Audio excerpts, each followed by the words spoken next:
Members, welcome to the fifth meeting of the Joint Select Committee on the Miscellaneous Provisions, Local Government Reform Bill 2019. This public hearing is being broadcast on Parliament Channel 11, Parliament Radio 105.5 FM, and the Parliament's YouTube channel, ParlView. My name is Clarence Rambarat. I'm the chairman of this Joint Select Committee. I now invite my colleagues on the committee, starting with member on the right, to introduce themselves. Derup Tima, member. Good morning. My name is Khadija Amin. I'm an opposition senator and member of the committee. Good morning, Garvin Simonet, member. Good morning, Anthony Garcia, member. Good morning, Paul Richards, member. Thank you. The committee is supported by the Parliament's Secretariat, Ms. Jacob, Ms. Janki Prasad, and Ms. Ramkisoon. We also have the support of the CPC's officers. And I now invite our stakeholders who are present to introduce themselves, starting with you, PS. Thank you, Chair and members. I'm Jacinta Bailey Sobers, Permanent Secretary, Ministry of Social Development and Family Services. Good morning. I'm Troy Paulini, Acting Director of the Social Welfare Division under the Ministry of Social Development and Family Services. Good morning. I am Farouk Hussain, Acting Permanent Secretary at the Ministry of Sport and Youth Affairs. Good morning, members. My name is Jason Williams, Acting CEO at Sport Company of Trinidad and Tobago.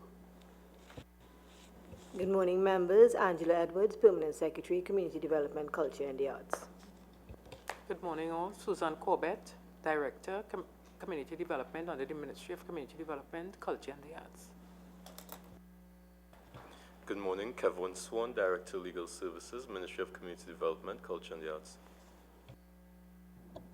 Good morning, members. Ariel Ali, Legal Officer, Ministry of Social Development and Family Services. Good morning, Gabriel McTeer, Assistant Director of Physical Education and Sport at the Ministry of Sport and Youth Affairs. Good morning, Erland Kent, Director, Youth Affairs, Ministry of Sport and Youth Affairs. Thank you very much. Now, the objective of this Joint Select Committee's work is to give an opportunity for our stakeholders to give their views on the bill that was laid in the lower house.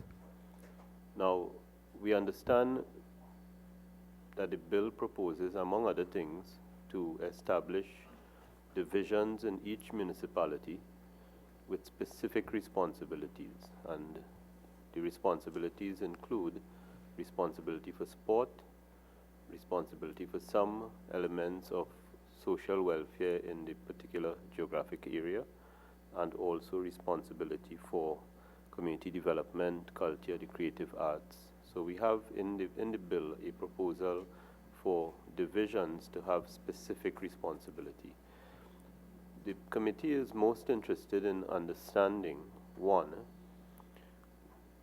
what are your views on those proposals in the bill? Do you see the opportunities for duplication? And thirdly, how do you see, from a ministry or a state enterprise point of view, how do you see this working with the municipalities? There'll be other areas that members would raise with you, but those are essentially the three areas of interest as we begin. I invite Member Timal to open. Yeah, morning to everyone.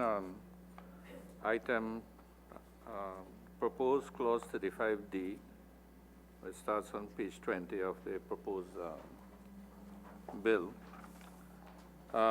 It speaks about a division with responsibility for recreation grounds and public spaces. Continues on page 21, shall be responsible for, and we have three major areas there: developing, maintaining, and managing sporting facilities, recreation grounds, and public spaces; constructing and installing sporting and exercise facilities at recreation grounds; and developing policy for usage and rental of sporting facilities. So in terms of the Ministry of Sport, and in particular the Sports Company of Trinidad and Tobago, these specific responsibilities outlined here for this division within the municipal corporations, how does it impact with the responsibilities of the sports company in terms of what you are presently doing? Good morning again, members.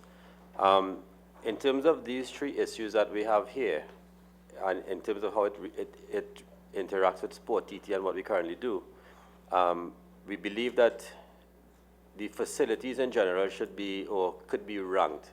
So we have how we classify them as local facilities, recreational grounds. We have the higher level facilities as the multipurpose, the nationals, and then we have the highest level, which is the national facilities. So in terms of this, we would do the local grounds handed over to the corporation. Now these are the lower level grounds, the minimal cost. In terms of the impact to sport, we see no objection, basically no duplication if the regional corporation can take over this responsibility in terms of developing, but it's also linked to the sporting programs that might be available through the communities that these facilities fall under. Because we would develop these grounds, hand them over, but at the higher level, we will also interact with the national governing bodies to have the programs developed through them for the use of these facilities. All right, but I mean, you say develop and hand over, yeah. but this particular, in terms of what I just referred to there, there's a responsibility for developing as well. So here we have a situation where, you know, the municipalities are given the responsibility for development as well, and not just a question of taking what you have developed and hand it over. So in terms of sorting that out, specifically in terms of the role of the Ministry of Sports and the local government bodies. Mm-hmm. Yeah. Well, from Sport TT side, and I think from the ministry as well, and the PS could verify this later, we believe that if you rank the facilities and you classify them at different levels, then the regional corporation at that level could be responsible for certain type of facilities, and even from the inception development of those facilities. Whereas the Ministry and Sport TT could focus on the higher level facilities, the ones that require major construction, major development, things like that. Okay, but in terms of the ranking and all of those things, have any thought been given to it yet, or this would be something that new that you all would have to undertake? Well, we already have them classified as nationals, stadia, and locals, and regionals. Now, I know there would have been an exercise by another committee at some point in time to rank all the facilities within the country. So I know some sort of ranking would have taken place before, from the lower level local grounds all the way up to the national facilities. Yeah, Mr. Chairman, on the issue of recreation grounds, recreation facilities, this idea of a national body developing a recreation ground as opposed to the local or regional body has been cause for controversy in a number of regional corporations. You had Eddie Hart in Tunapuna region, you had Arangwe Savannah in Samoa Lavantil, and a number of others. The legislation before us does not propose or does not mention in any way a ranking system. So if we are going to be clear about whose jurisdiction which grounds fall under, we must have mention of the grading system within the Act and be very clear about who does what. So for example, a regional corporation, you would prevent the disempowerment of regional corporations so that regional corporations could get the money required to upgrade their facilities. They are free to engage the sport company because it is a company. They can engage the sport company to do the requisite work, or they can take another contractor, an independent contractor, and contract directly to the regional corporation and do the development work that is required, and the maintenance be done in-house. But I don't see the problem that we have now of the confusion about who is in charge of which facility being solved with the present system that we mentioned here. And to me, Mr. Chairman, we talk about having the political will to implement certain things, but where we can include it in the legislation. Because I remember for a long time, Tunapuna Regional Corporation could not do simple things on Etihad ground because they were told that the Ministry of Sport is currently doing work there. But when it comes to cut the grass, is the corporation getting the blows?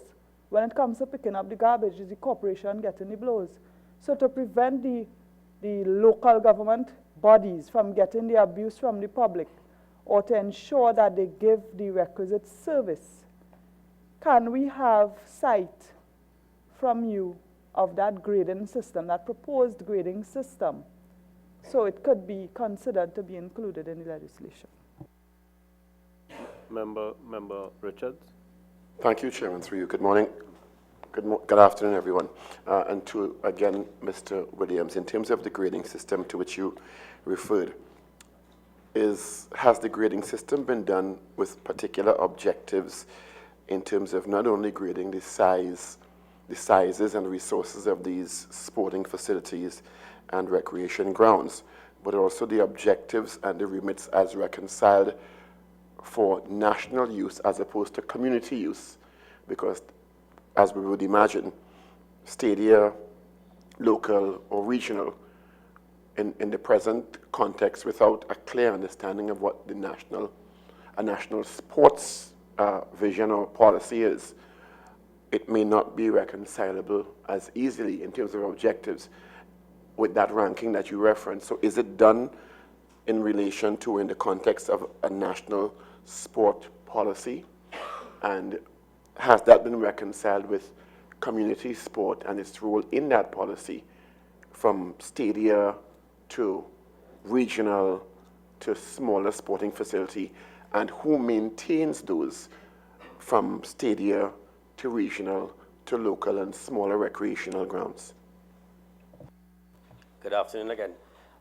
In terms of the first part of the question with the ranking, what I can tell you is that that ranking would have been done by a separate committee that would have been put together to look at maybe developing the sports commission and that issue of it. In terms of the maintenance part of it, what has been the practice is that the sports company of Trinidad and Tobago would have been maintaining the major facilities, the national stadium, the Larry Gomes, the Atabolan, Manny Ramjo, and Hazy Crawford. And the national facilities, which is the cycling center, the racket center, and the aquatic center. Now, coming back to you, I think we need to be very clear in terms of what the direct responsibilities are, because there are instances where we've managed the construction and the maintenance fell to Sport TT, right, without any proper guidance, instruction that this is now under your remit. So I think all these things need to be very clear from the local ground all the way up to the national facilities. We have to be very, very clear and specific whose responsibility it is. And Chairman, just to follow that, and in terms of the responsibility for maintenance, that is directly related to the use of it, because the amount of use or the vision for the use or the objectives in terms of what groups permitted use of these grounds from a national to regional to community level, you'd find there has been a lot of discrepancy and confusion about who gets to use what, who's in charge of what, at different levels of operation. Right, and it comes back to what I would have mentioned. We need to be very clear. Now, what Sport TT would have been doing, we'd have been trying to move forward with certain things. You know, we'd have been trying to come up with proper rate structures, user policies, so that we could govern everybody to use the facility. That is a work in progress.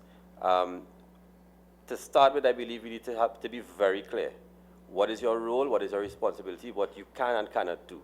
Because in the absence of that, and with the absence of any policy, you're really just spinning top in mud in terms of who can use and who cannot use. And finally, Chairman, has there been consultation with the recognized sporting association for the different disciplines? Because that's also a major component in this equation if we're going to effectively implement these initiatives.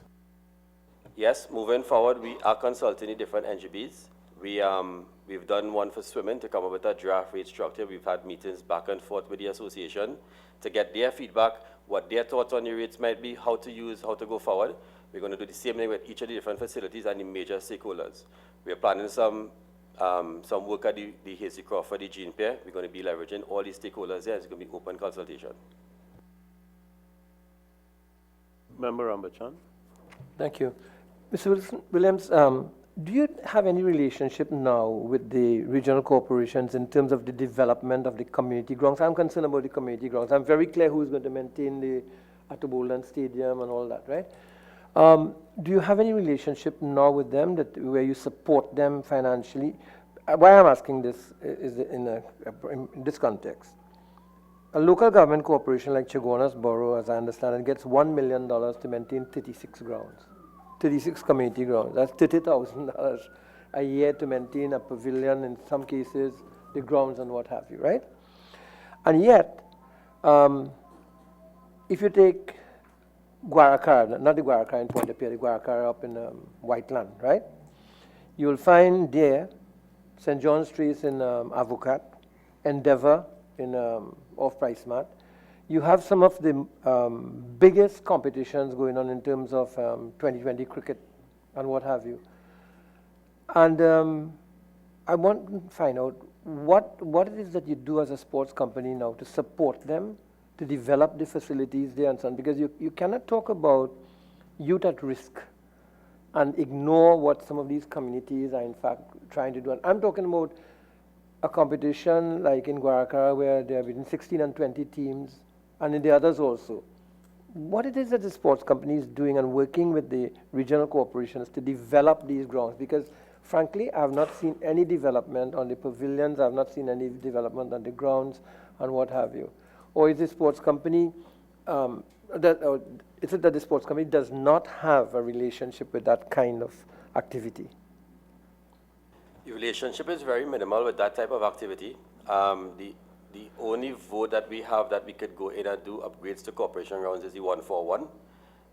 Even the allocations in that vote is minimal. So we look at trying to do as much as possible with less. What we do, the relationship that we do have is when we engage these stakeholders at these communities in terms of whatever upgrades we have to do, we lend our advice in terms of what could be done to maximize use of the limited funding that we have. But in terms of a direct relationship for a lot of the grounds, no. So there's the communities that are really at risk and where people are trying to do something, they remain in limbo in a sense, because they neither have the support of the Ministry of Finance with the requisite budget, nor do you have the financial in your budget to assist them. I'm concerned about this because we cannot talk about reform here and not take in consideration what is the real situation in the country. Yeah, where we have to provide an alternative lifestyle and alternative opportunities to people in at-risk communities. And I'm seeing the difficulty that a lot of these communities have. Good people in the communities are trying to get these competitions going, and they keep them going, but with great, great, great difficulty.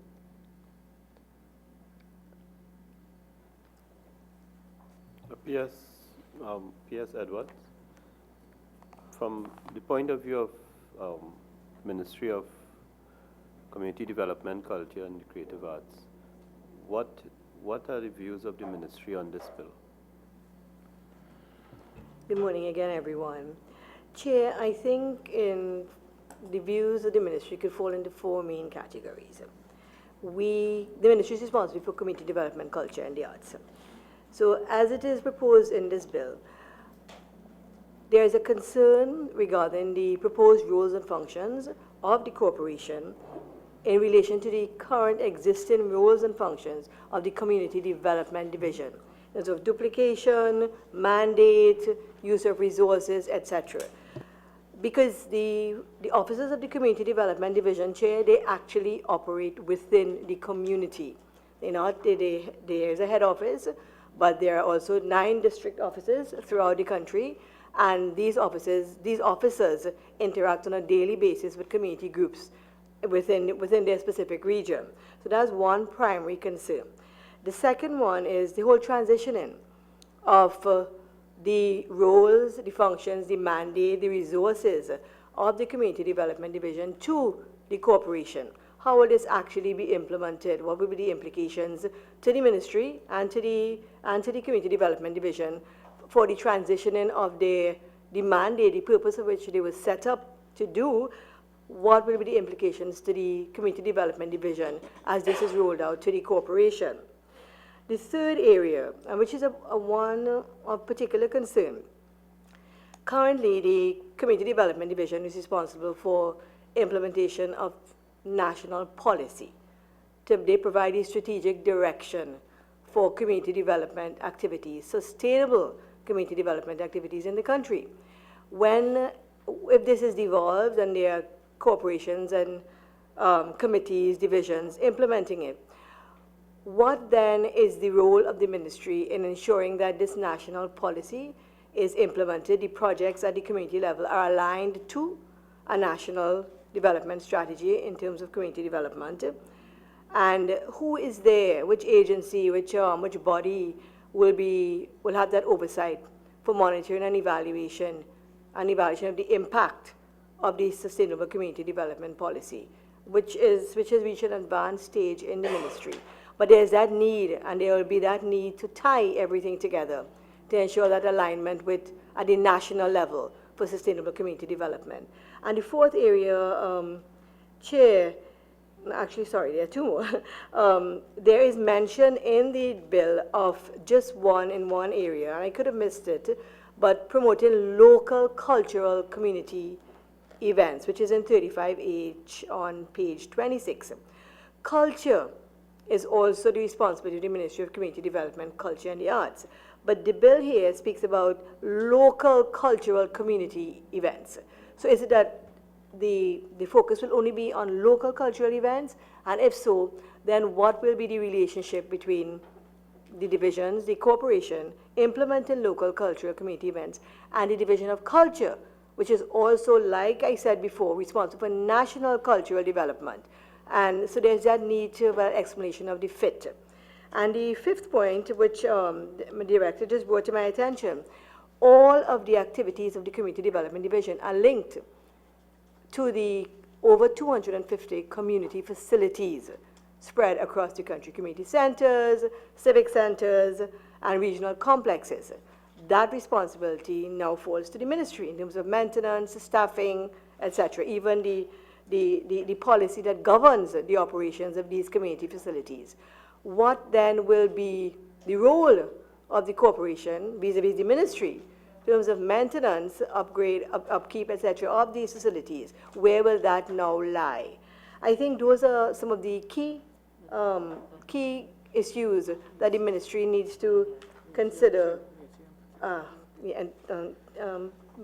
director just mentioned also the development and securing of the heritage sites, because museums also fall under our ministry, the responsibility of the museum, and the heritage sites probably will really be the responsibility of the National Trust, but museums and responsibility also. And I think the similar questions would apply and similar concerns would apply with respect to museums. Okay, thank you very much, PS, for being absolutely clear on where your interest lies.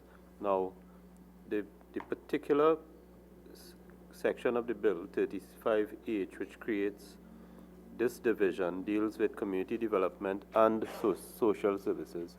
So before I invite members to get into the discussion, PS, I would ask you to address the ministry's take on this bill, and in particular 35H.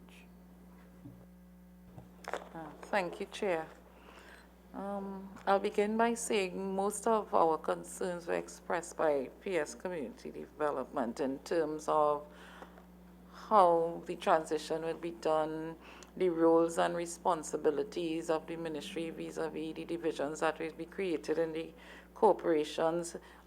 On the Ministry of Social Development and Family Services side, we will also be interested to know which services will be transitioned, because we have as much as 10 delivery units in the ministry, and therefore we would need to know which services and which ones would be priority, because our understanding is that given the significant transformation, it will be undertaken in a phased manner.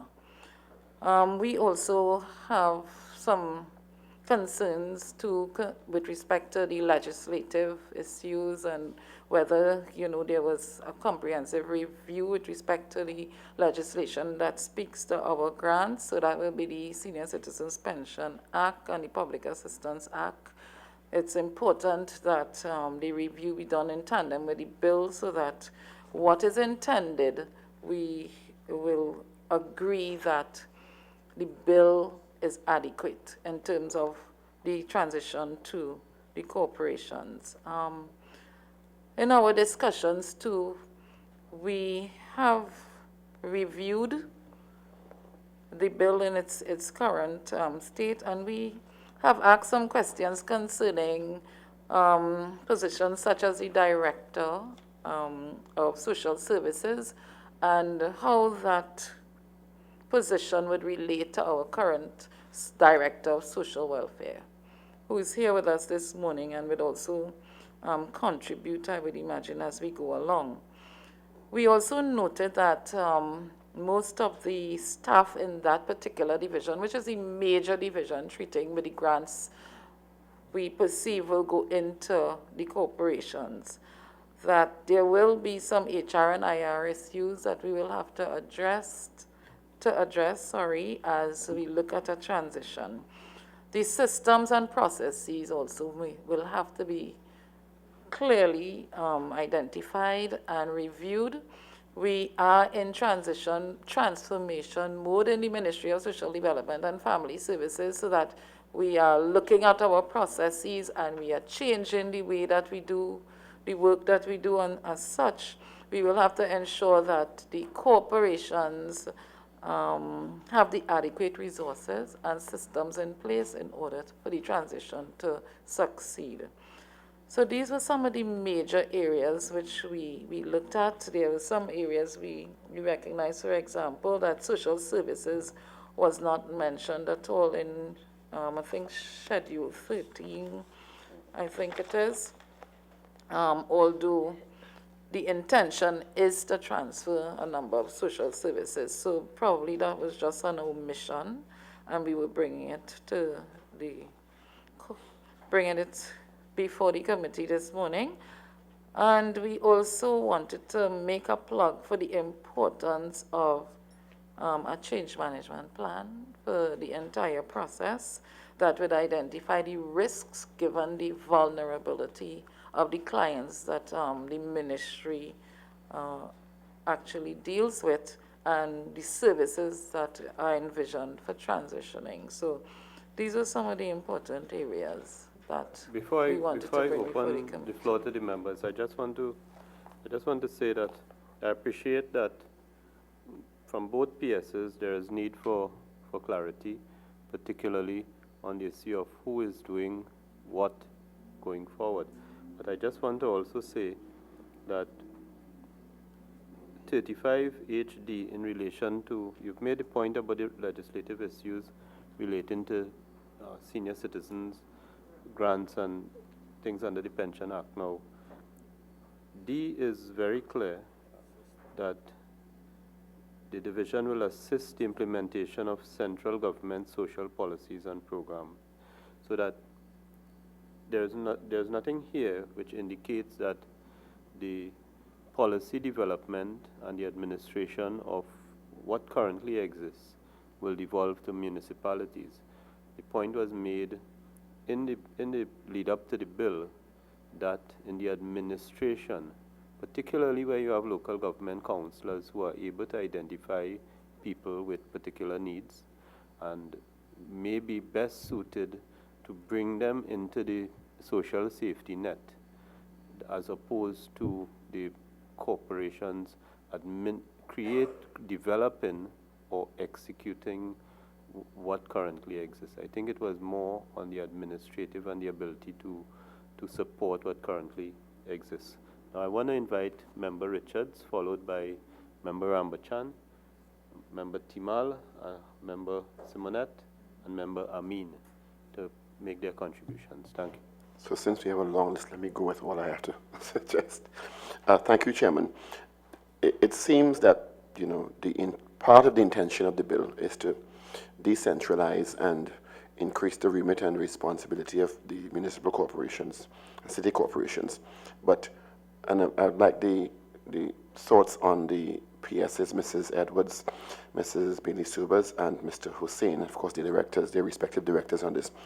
But what do you think can or should be included to deal with the issue, which is a recurring decimal, of sorting out the mechanisms for the relationships between your ministries and these corporations in terms of the intent of decentralization and the new rules that will be passed on to that would have been reposed in your ministries before, and now in some instances or many instances reposed with the corporations, and reconciling those specifically so that there's no ambiguity, and also having as clear as one can get differentiating lines, as well as very clear mechanisms for how the integration should work.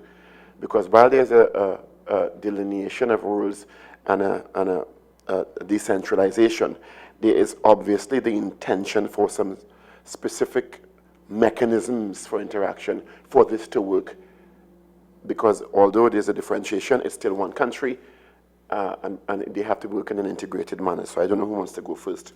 I guess Mrs. Edwards can go first. What do you see as the mechanisms, or are they clearly enough outlined so that there's no confusion moving forward? Because you've all outlined challenges of where the lines are. And I think to one of the mechanisms to deal with that is how clearly stated are the mechanisms of interaction and the lines of responsibilities. Thank you, Member. I do not believe that the mechanisms are clearly stated at this point, which is what is causing some of the confusion, at least on my part, and I don't know if it's any other PS's part. Because community development, just to say it, it is so much broader and wider than what is here. There's so many components of community development. There's so many different roles that the ministry performs that, and I think you need to drill down. And just to interrupt you, sorry, and are you as concerned as I am, through you, Mr. Chairman, at statements like developing and securing, developing at what level, facilitating local tourism at what level, given there's a Ministry of Tourism? You know, how are those integrations supposed to work, and what are the clear lines? Because we don't want to have a situation that has been outlined previously where people and burgesses and citizens they don't know who to turn to for final authorization or final remit or final responsibilities, and you end up creating a confusion among everyone, including the ministries and the end users, the people, that is not easily reconcilable. Yes, I am in agreement with that. And as I was saying previously, the mechanisms, the process, these things have to be clearly articulated. It may not be possible to cover every possible scenario, but definitely there is need for some broad guidelines in terms of how this interaction will work. There must be parameters, and they have to be clearly defined. I'm not going to use the floor to go through all of them, but just to say that when we use a phrase like local cultural community events or community development, these are very, very broad, and it is very difficult to just apply one Band-Aid to fit all of it. I think we need to drill down more into how these mechanisms and these systems will actually operate. That is an area that has to be addressed. Okay, thank you, PS. Member Ambachan. Thank you. Yes, I understand how difficult community development is. I mean, it's really difficult. And, you know, even social services now with the kind of demands we are seeing in the MP's offices from people whom we never thought we will see come into the office for assistance. I can understand that. But you made a very important statement about community development sustainability. And I think that community development is best sustained if the community takes ownership of the community development. And in that case, I refer specifically to the local cultural events that the bill refers to. And what I really think it means there is what are the local activities taking place in a community that require support? For example, Phagwa, Ramlila, and so on. You know, what are these local things that require support, or the local community calypso competition at carnival time and what have you? And I think that is what my sense of what is important here in this bill. And therefore, one of the questions I will ask is this. Do you have a policy really that will guide and support on an equitable basis, on a sustainable basis, these local community events, or do you now see that these are going to be divested to local government? They are going to be responsible. And what percentage of your budget, therefore, that you now contribute to those things should really be given over now to local government to make it sustainable and make it happen? That's the first question. The second thing is this. Some years ago, under the then Minister Baksh, the community development, I believe, started something in Quora, which was an activity center. And I thought that was a brilliant idea for small communities that had nothing. And those activity centers could have been a model for small community development, empowerment of people, celebration of culture, you know, the entire community getting together. A number of them were built during my time in the URP program and so on, to make the URP program very useful rather than engage in things. And you know, I'm very disappointed that a couple of those centers remain closed for one reason or the other. For example, there's one in Tavakit that had the support of the then Commissioner of Police, or Acting Commissioner, Mr. Williams, as part also of the Police Youth Club, because we were working together with him. We were not working in isolation. We were looking at-risk communities, and we were working with them. So when these activity centers came in there, people had a chance to be in there. And so I would really like you to deal with them and maybe turn them over to the community under appropriate organization. So, for example, you can set up a proper committee and they become sustainable. They can rent them out and you know, with proper accounting and so on. But they are there right now, and you know, nothing is happening. For example, there was one when I became MP that was there closed for 10 years, and it was dilapidated, human filth all over it. We revived it as now an empowerment center, training people in Whiteland, doing all kinds of things. The other building that was abandoned, we revamped it, and there are 97 children now in a police youth club there. So if you can give it over to the community and the right people in the community, I think we can create a model between community development and the regional cooperation, but communities managing it through this particular division of the Ministry of Local Government. So I can see this working very, very well. So my next question is this. Have you done an analysis of what facilities, activity centers, or what have you, you will be able to turn over under proper management and a proper structure to the regional corporations, but in a manner in which the community will be managing the facility? So they will be able to raise money, they'll be able to manage it, the people will be involved, and in other words, setting the stage for a new kind of participative governance in the area, where people have a stake in something, they tend to protect it more. And if you leave it just at the hands of community development or regional corporations, and people just see, well, they have to come and do everything, it's not going to be protected. So we have to change that model of governance to protect what are really major assets for communities. So I just wanted to make that suggestion to you, because in the process you will have to decide what are you going to hand over, and we have to decide under what conditions they are going to be handed over so that they are managed properly, and to use your word, they are sustained into the future. Thank you, Member Timal. I think we are in a very particular dilemma, unique in that one, in terms of legislation to bring about change, I think what is the intention of the proposed legislation here, and legislating change itself, and trying to find a balance, because in the former legislation to bring about change will be the primary focus of the exercise we are engaged in. In such a context, particularly with reference to 35H, B, the term facilitating is used for facilitating social and community development. And then in terms of D, as Chairman mentioned, the word assisting is used in assisting the implementation. Now, agreed, it may not be that specific to bring about a lot of exact clarification, which maybe you are seeing, but what it seems to imply is that in terms of the setting up of national policies and national direction with respect to the various services offered by the ministries, that responsibility stays with the ministry per se.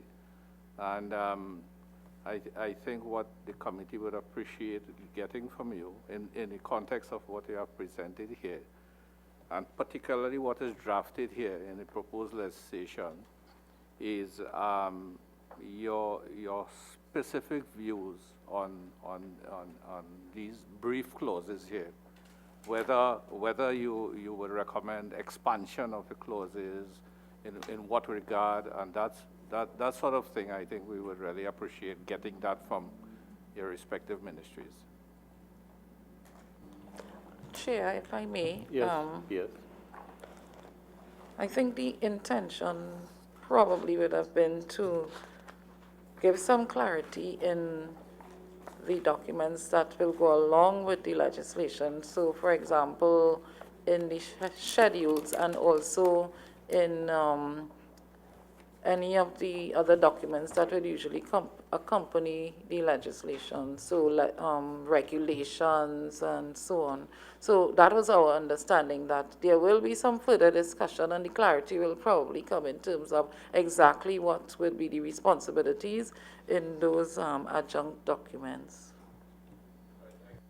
I mean, legislation like this, far-reaching, would require transition plan, ministry-specific and overarching government plan, implementation schedule. You may find that the final legislation may be implemented in phases, so some parts would be proclaimed and some parts would not be proclaimed. And then you get to the point where you really can't draft every single scenario. There are some that are very clear and some that will lend itself to interpretation. So yeah. Chair, if I may, to answer Member Timal's question, it may be of use if in terms of the proposed section or amendments, section 35H, A and B, if in particular, for instance, local cultural community events, there needs to be some definition or attempt at a definition of what that entails, for the sake of clarity, one. And then also in terms of the structure, even if there aren't regulations or any subsidiary legislation, I believe that if the clauses are expanded to possibly say that these things facilitating, etc., will be done in alignment with or in consultation with the line ministry or ministry with responsibility for culture. Thank you very responsibility. much.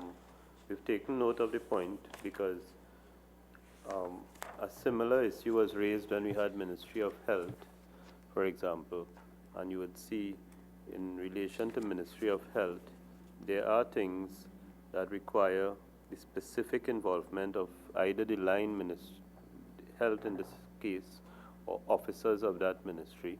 And in answer, we would look and ask the draftspeople to look at the ways in which we could bring a little more clarity without trying to write for every specific scenario. So thank you very much, Member Simonette, and then Member Amin, and then we would conclude. Thank you very much, Mr. Chairman. My question is addressed to the permanent secretaries, Permanent Secretary Edwards and Sobers, and also if Legal Counsel, Mr. So, would also care to jump in at some point. The overall policy of this bill, you would agree, would you not, is to seek to enhance the delivery of services and governance, really, to local communities. And the legislation provides that there will be greater financial autonomy that would enable corporations to deliver these services. When one looks at Section 35H and the provisions that we have been discussing at this point, is it not correct that, one, by reference to what is best practice in public administration, the corporation will not be empowered to deviate from settled ministerial stroke government policy? That's one. And secondly, when you look at how these services are currently delivered, would you care to comment on the what I consider to be a high likelihood of unclogging logjam at your respective ministries? And lastly, probably to legal counsel, when one looks at statutory interpretation and the canons of construction, is it not reasonable when one looks at these provisions to determine that they are not substantive powers given by these provisions? Thank you.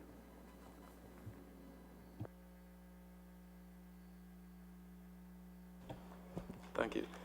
Chair, through you, to respond to the final question, which was in terms of the determination of whether they are substantive powers or not.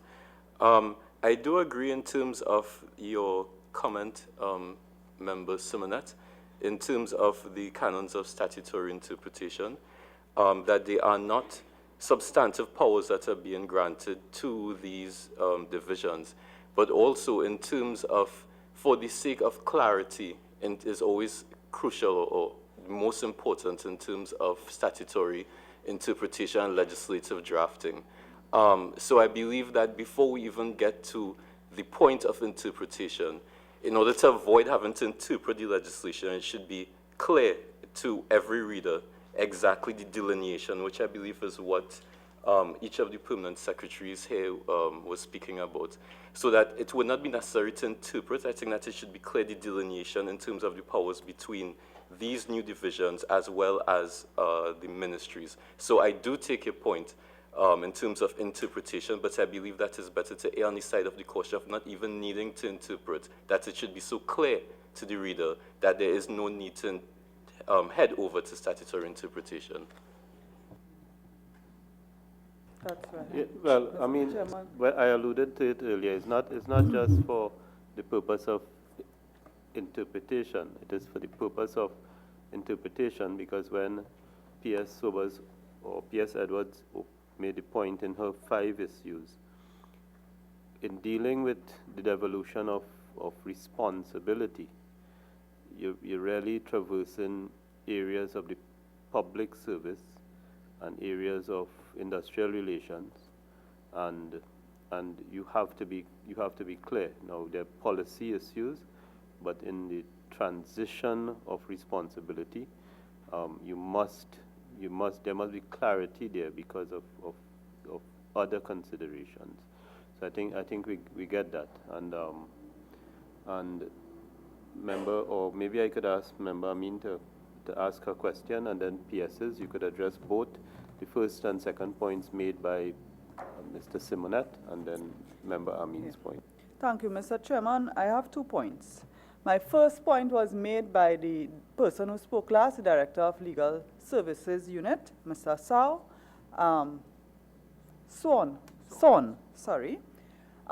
which is that you must be very clear in terms of the demarcations, in terms of what is meant by the legislation. And I think it is very clear from each stakeholder here today that has not achieved by the sections in the present act dealing with the Ministry of Sports and sporting facility, dealing with community development, and dealing with social services. And I think, Mr. Chairman, that the reason we are at this stage experiencing this lack of clarity is because there was no sit-down or consultation or involvement of the ministries when this legislation was being drafted. And we could see why there was a need for that. Some of that could be done at this committee stage, but it makes the point that I made before, that this really is, if I say half-baked, people might be offended, but I came from local government and I'm very passionate about this thing. This legislation it really is half-baked. And I think it is very important for there to be a sit-down and working session with each of these ministries and the persons who are drafting the legislation, so that they can give you a practical sense of what happens, what the ministry is responsible for, things that the regional corporation can be assigned to do, and things that should remain with the ministry, so that you will have an alignment of national policy, for instance, and so on. So, Mr. Chairman, I would like to see us have some sort of session rather than a very sterile process where the ministry would submit written submissions, they give written submission, and you get a ton load of documents. And you don't have a sit down and work out. So I would like to see from you, Mr. Chairman, if we could have such a session with these stakeholders, these ministries. Secondly, Mr. Chairman, in the discussions, in the public meetings on local government reform under the former minister, it was Mr. Franklin Khan, Senator Franklin Khan at the time, it was suggested, as it was discussed under previous administrations, I could only recall as far back as Mrs. Hazel Manning, because that was while I was a councillor, the idea of village councils being involved in governance and linking that through the councillor and to the regional corporation, so that the village councils would have a say, just as the regional corporation has councillors who represent certain electoral districts. The electoral districts would be further subdivided by village council, by community council, however you want to call them, but they would be responsible for a specific geographic area. And there are certain things within that location that they would have a system to report on. And this way you got direct involvement of the community. So even where a councillor may not be performing to the full satisfaction of every Burgess, which might be impossible even with a well-performing councillor, where you have allegations of political favoring, where you're favoring certain people over others, you have an opportunity for non-political representation through the village council. But you have to give clear demarcations, just as you have for an electoral district, of boundaries for the village councils and systems for them to report to the council, to have an input in statutory meetings, for example, or even committee meetings of the regional corporation, and certain things that the corporations have to approve of. The legislation here does not deal with that, and I think that is something community development could help the committee formulate to see that greater participation. The participation in terms here seems to be more of cooperation, and this is where you end up with problems. It does not say that the regional corporation has to do X, Y, or Z, or that the ministry has to do X, Y, or Z. And it leaves space for political footballing, for victimization. And it happened, as I mentioned earlier, with regional corporations, where the ministry intervenes to do work in a regional corporation, and the corporation does not even have knowledge of it, much less give approval. So if at present, the Act 21 of 1990 gives the regional corporations authority to maintain all state buildings within the municipality. In the 30 years that act has been existing, regional corporations have never gotten full funding to do the work they are responsible for. And you are assigning maintenance of buildings, maintenance of the actual community center, and maintenance of schools and so on to the regional corporations. But again, it is not very clear. and you leave space, because at present there are many dilapidated community centers where people usually go and beg to get funds to do little upgrade work. But at present, all the cooperation that is mentioned in this legislation is happening. Regional corporations send workers to cut the grass around the community center. The little maintenance, some maintenance they can do, but much of it they are prevented from doing because, for instance, electrical and plumbing work, for example, the regional corporation may decline because they don't want to be responsible if something goes wrong. And regional corporations do have qualified electricians and plumbers and masons and so on.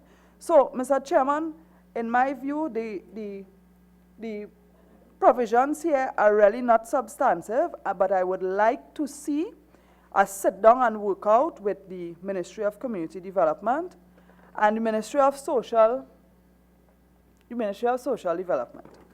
Ministry of Social Development, I got the impression. I've given you a lot of latitude, but do you have a question? Yeah, I want to know if we could have a sit down with the Ministry of Community Development, and I would like to make some points with regard to the Ministry of Social Development. The answer to that is this.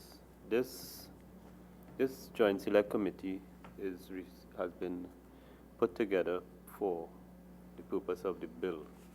Now, from time to time in the discussion, policy issues would arise, but it is not for this committee to resolve those issues. There are members of the government on the committee and also following, so there might be policy issues. It's also not for us to engage in. I made the point before, in legislative drafting, there's so much that could go into a bill, and there are other places for other things to be achieved. So it is not for us to sit down with representatives of ministries and craft policy and manage transition issues and implementation schedules and so on. Our job is to examine this bill that is before us, get the views of the stakeholders, and then as a committee work with the drafting team to see if we could improve or achieve what the stakeholders would like us to achieve in the context of the bill, and where we can't achieve it in the context of the bill, then refer it to the places where it could be achieved. Mr. Chairman, I agree with you. This is not the job of the JSC, but if the government has failed in its responsibility to consult the relevant stakeholders, and we have poor legislation here, what are we to do? I also want to make the point that I would have said that local government reform legislation was the most consulted upon legislation in the country's history. If I was not involved in the development of fisheries legislation, which is the most consulted piece of legislation, and sometimes the reluctance to bring something to a close causes us to be forced to live without it. We have to stop somewhere in terms of there has been consultation. There were consultations Mr. across. Chairman, not one of these ministries has been consulted with, and there's such critical elements of this devolution of power and empowering the regional corporations. You are not, in fairness to you, you are not in a position to say the extent to which the ministries have been consulted. There's been a process that involved public consultations. There's been a process that involves the development of the bill, and nobody has come here and said they've not been consulted. What the two permanent secretaries, the three permanent secretaries are here, and they've highlighted that in executing what the bill wants to achieve, there are other practical considerations to be looked at, and as a committee, we are able to look at those things so that it achieves the objectives. Well, Mr. Chairman, I am saying it. They didn't say it, but I am saying it. They have not been consulted, and this is not the first group we have before the committee who have not been consulted. And had they been consulted, you would have had much more meaningful legislation. Some of them are simple things that WASA and they spoke to on the last occasion. These agencies have not had the opportunity to have an input. public consultation is one, but the stakeholder consultation, the ministries, the practical, the people who are involved in the thing, Thank you. they also have to be involved. I think both of us have made our points, and members, so how do we representatives get from input now, sir? sport, social, and community development. I'm abbreviating the names of the ministries. Thank you very much for coming before us with your teams. I think we wanted to achieve, as I said from the outset, we wanted to know your overall views. I think we've gotten that. We wanted to address this issue of duplication. I think we've gotten that. That is always a risk in legislation like this, that we would have a situation where there is duplication. And looking forward in terms of some of the practical issues, I think you've highlighted that for the committee. On behalf of the committee, I thank you very much. Now, I want to say that you can, based on what you've set out today, you can make written submissions to the committee. If you want your submissions to be in relation to drafting issues or some practical issues that you want to highlight to us, you've spoken about them, and all the ministries have been engaged in some level of discussion on the transition, and all ministries have been working with the line ministry, rural development and local government. And if there's anything you want to submit to the committee based on that exercise which is undergoing, we welcome that. So thank you very much, members. Thank you very much, and the Secretariat, thank you, and the representatives from the CPC who are either here with us or following. Thank you very much. Members of the public who have been viewing or listening, this is a very important discussion, and I thank you for participating.